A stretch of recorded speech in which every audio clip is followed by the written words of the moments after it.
توانائی دیتی ہے, پورا مضمون باندھا ہے. اعلیٰ حضرت کہتے ہیں بہروپیہ تھا, مداری, روپ بدل بدل کے دکھایا کرتا تھا, بادشاہوں سے انعام لیتا تھا. ایک دن اورنگزیب عالمگیر کے پاس آ گیا, کہنے لگا میں روپ بدلوں گا, اگر آپ پہچان نہ سکے تو میں انعام لوں گا.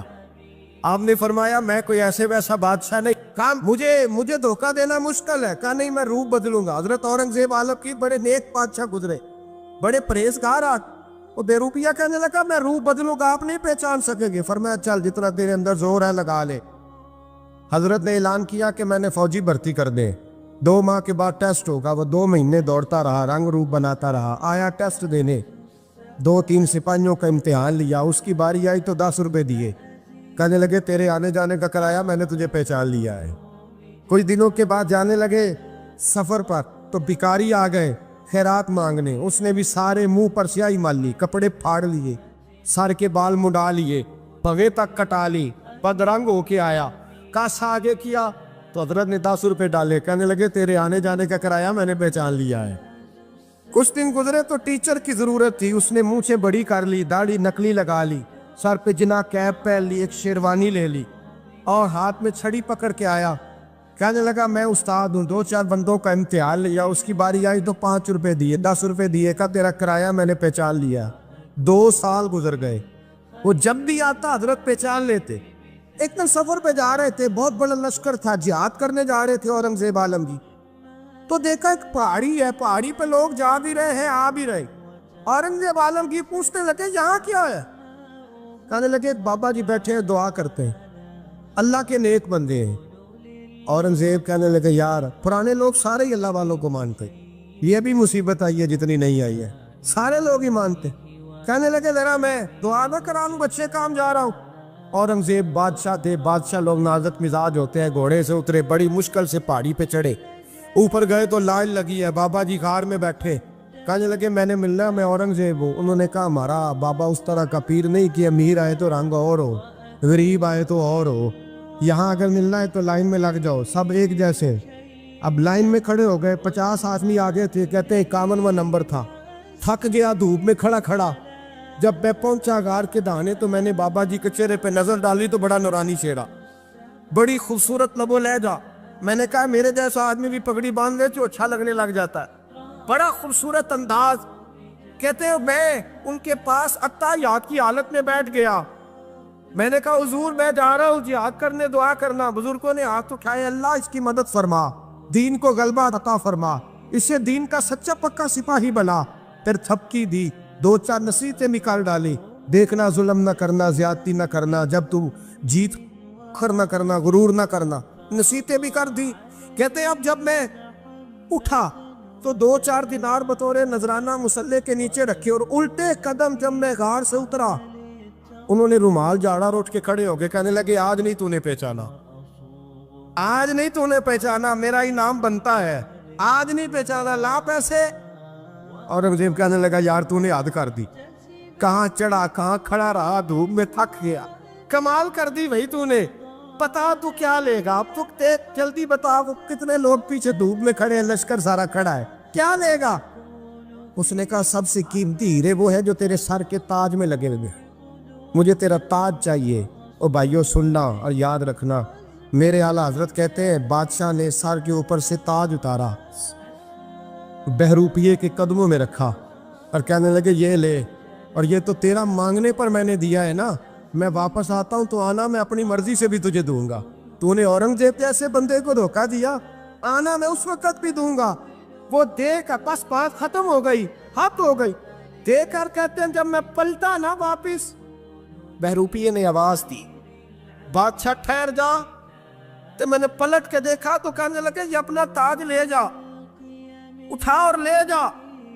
میں نے کہا 2 سال بیت گئے تجھے محنت کرتے, آج قابو آیا تو لے جاؤ. کہنے لگا لے جا, مسئلہ سمجھ میں آ گیا. میں نے کہا مجھے بھی تو سمجھانا. کہتے ہیں وہ پھوٹ پھوٹ کے رویا, اس کی آنکھیں برس پڑی, سیلاب کی طرح آنسو بہہ نکلے, تڑپا اور رو کے کہنے لگا بادشاہ میں نے جھوٹ موٹ رسول اللہ کی غلامی اختیار کی تھی, جھوٹ موٹ کی داڑھی, جھوٹ موٹ کی پگڑی, جھوٹ موٹ کا فقر, میں نے جھوٹ موٹ نبی پاک کا لباس پہنا ہے, تو تیرے جیسے بادشاہوں کے تاج میرے قدموں میں آ گئے ہیں. اگر میں سچ مچ رسول اللہ کا غلام بنوں گا تو اللہ کیا کچھ عطا فرمائے، اللہ کتنی نعمتوں سے نوازے۔ میرے اعلیٰ کیا فرماتے ہیں؟ اعلیٰ حضرت فرماتے ہیں فرشتے بھی کرتے ہیں تعظیم میری۔ کون جی؟ اللہ ایسا عقیدہ بھی کم ملے گا جو بریلی کے امام کا عقیدہ ہے، ایسا بھی کم، کہتے ہیں فرشتے بھی کرتے ہیں تعظیم میری۔ کیوں؟ فرمانے لگے فدا ہو کے ان پر یہ عزت ملی۔ بغداد کے ایک درویش عالم تھے، تو وہ جب بھی نماز پڑھاتے نا تو کسی تاجر کی 2 بیویوں کے بارے میں دعا مانگتے۔ توجہ ہے میری بات پر؟ نماز پڑھاتے تو کہتے اللہ اس تاجر کی 2 بیویوں کو اپنی خاص رحمتیں عطا فرما۔ ایک دن لوگ ان کے گرد اکٹھے ہو گئے، کہنے لگے بابا جی بتائیں تو صحیح وہ بیویاں کون تھی جن کے لیے آپ دعا مانگتے؟ تو فرمانے لگے میرے شہر کا ایک تاجر تھا، بہت بڑا تاجر تھا، مالدار تھا پر بے اولاد تھا۔ اسے بغداد سے ملک شام جانا پڑتا تھا تجارت کرنے، اور کئی مہینے اسے شام کے ملک میں رہنا پڑتا تھا۔ اس نے اس طرح کیا کہ وہاں بھی ایک شادی کر لی۔ توجہ ہے نا میری بات پر؟ کیا کر لیا اس نے؟ دوسری شادی کرنا مرد کے لیے جائز ہے، تیسری کرنا بھی، چوتھی کرنا بھی بھیا کے وقت، مگر اگر انصاف کر سکے تو۔ اگر چاروں میں ہم نہ آدھا مسئلہ سنتے ہیں اور آدھا ہی بیان کرتے ہیں، اگر انصاف نہ کر سکے پھر اس کے لیے 4 جائز، پھر وہ ایک ہی رکھے گا۔ تو عزیز دوست دوسرا نکاح کر لیا، شادی ہو گئی۔ اب وہ وہاں کچھ زیادہ وقت گزارنے لگا، مالدار آدمی تھا، بیوی کو مکان بھی لے کے دے دیا۔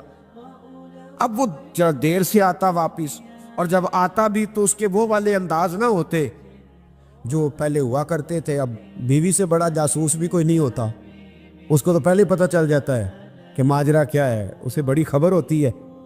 تو اس نے محسوس کر لیا کہ بدلے بدلے سے میری سرکار نظر آتے۔ وہ کہنے لگی اب کہ جب آتا جاتا ہے تو اس کے حالات کچھ بدلے بدلے سے ہیں، ماحول کچھ اور ہے۔ اس نے ایک بوڑھا آدمی جو اس کا عزیز بھی تھا اور سمجھدار بھی تھا اس کو تیار کیا، کہنے لگی اب کہ جب ملک کے شام جائے نا تو اس کا پیچھا کرنا اور خبر کرنا کہ کہاں رہتا ہے، کہاں جاتا ہے، کیا کرتا ہے۔ وہ بوڑھے بزرگ جو تھے وہ خاتون کے کہنے پر کچھ اس نے کرایہ بھی دیا، وہ اس تاجر کے پیچھے گئے اور واپس آ کے خبر دی، کہنے لگے کہ یہ تو 2-3 سال بیت گئے، اس نے وہاں بھی شادی کی ہوئی ہے، تجھے بتایا ہی نہیں۔ ابھی بھی بڑی سمجھدار تھی، حوصلہ مند، زیرت، اس نے شور نہیں مچایا۔ اس نے کہا کہ میں نا اب جب آئے گا نا تو طریقے سے بات کروں گی اور پوچھوں گی کہ ایسا کیوں کیا۔ اور یہ بھی اس نے آ کے بتایا کہ اگر تیرے ساتھ نکاح کے بعد اسے اولاد نہیں ملی تو اولاد وہاں بھی کوئی نہیں، یہ مکمل تفصیلات۔ اب جب اس دفعہ خامند آیا تو آتے ہی وہ بیمار ہو گیا، کمزور ہونے لگا۔ اب خاتون نے مناسب نہیں سمجھا کہ آتے ہی دڑام سے میں اس کے سر پر یہ بت یہ پھوڑ دوں کہ تو نے نکاح کیا ہوا ہے اور مجھے بتایا نہیں۔ وہ ذرا تسلی میں رہی، کچھ وہ بیمار تھا، حوصلہ رکھا، خدمت کرتی رہی۔ کچھ دن گزرے تو وہ تاجر انتقال کر گیا، فوت ہو گیا۔ اب راز کھل نہ سکا، عدت گزاری، اور جب سارا مال جمع کیا نا تو اشرفیوں کی بوریاں بھر گئی۔ سارا مال اس بی بی کا، 4 بوریوں میں اشرفیاں، 4۔ یہاں تو پیٹ کا دوزخ ہے، معاذ اللہ، بھرتا ہی نہیں۔ حل من مزید، حل من مزید۔ وہ جو کہتے تھے نا کہ بس باہر چلا جاؤں اور باہر میں کچھ تھوڑے سے پیسے کما کے 2-3 سال میں لوٹ آؤں گا، پھر یہاں آ کے کوئی کاروبار کروں گا، وہ گئے ہیں تو واپس نہیں آئے۔ وہ جو کہتے تھے نا بس میں نے اتنا سا کاروبار کرنا ہے کہ مکان بن جائے، انہوں نے 4 مکان بھی بنا لیے ہیں، لیکن بریک حل میں مزید کی دوڑ ہے۔ اب 4 بوریاں اس عورت نے چھپائے رکھی، کوئی بندہ نہیں جانتا بغداد میں کہ ملک کے شام میں تاجر کی دوسری بیوی بھی ہے۔ جب وہ فارغ ہوئی تو اس نے اس بوڑھے جاسوس کو پھر بلایا اور 2 بوریاں اونٹ پہ رکھی، خود بھی ساتھ بیٹھی اور ملک شام گئی۔ اللہ اکبر۔ وہ بزرگ کہتے ہیں میں ایسے نہیں دعا کرتا۔ اس کو جا کے کہنے لگی میں اکیلی وارث نہیں ہوں، آدھے کی وارث تو بھی ہے، میں اکیلی وارث نہیں، یہ تقسیم وراثت ہے، آدھی کی وارث تو بھی ہے، تو رکھ اپنے پیسے۔ مجھے پتہ ہے اس نے نکاح کیا تھا پر مجھے بتایا نہیں تھا، تو رکھ اپنے پیسے، میں تجھے دے رہی ہوں، آدھے تیرے ہیں آدھے میرے ہیں۔ اس نے نظر اٹھائی تو رو پڑی، کہنے لگی نہیں اب یہ سارے تیرے ہی ہیں۔